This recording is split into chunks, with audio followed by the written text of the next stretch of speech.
नमस्कार साथियों, आप देख रहे हैं सिटी न्यूज़ रुद्रपुर। मैं मुकेश कुमार। आज हम एक ऐसी शख्सियत से रूबरू होंगे जो किसी पहचान के मोहताज नहीं है, जिनकी न सिर्फ रुद्रपुर में पूरे भारतवर्ष में इस समय एक अलग ही पहचान है और उस शख्सियत का नाम है डॉक्टर जयंत साहा।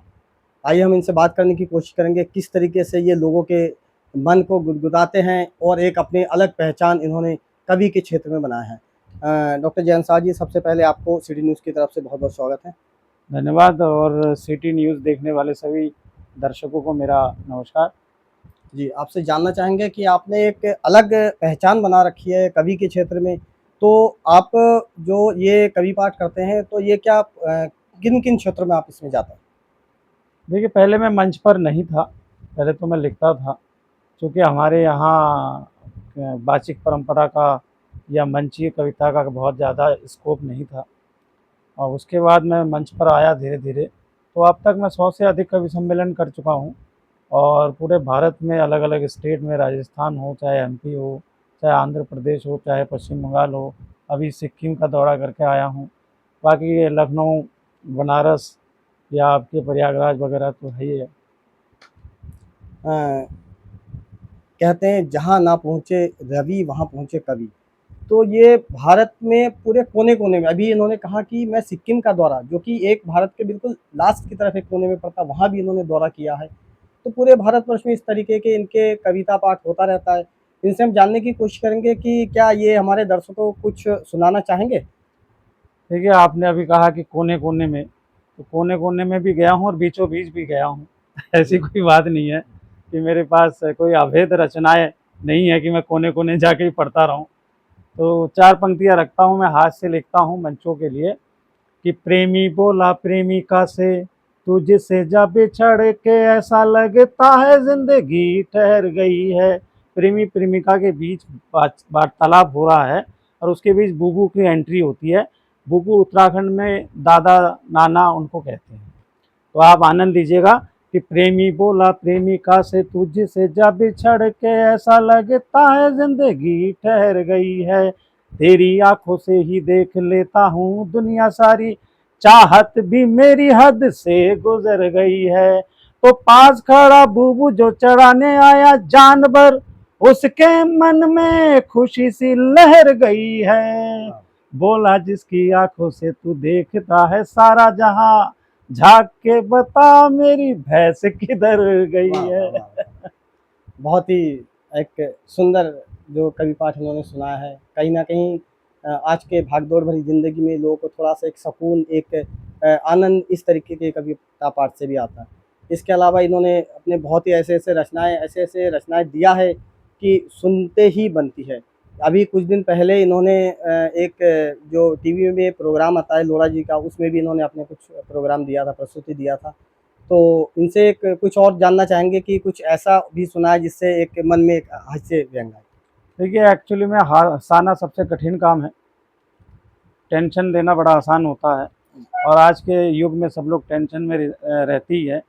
टेंशन देने का सबसे सीधा तरीका आजकल तो यह है कि सुबह-सुबह आप उठो और 15-20 लोगों को आप व्हाट्सएप करो, उसके बाद डिलीट मार दो। अगला टेंशन में ही मर जाएगा कि लिखा क्या था। तो हँसाना बड़ा कठिन काम है। मैं बाबा रामदेव हमारे देवभूमि उत्तराखंड से ही है, उनके प्रति भी 4 पंक्तियाँ रखता हूँ कि मैंने कहा बाबा आप हर मर्ज की दवा यूँ पल भर में ढूँढ लेते योगिया होम से।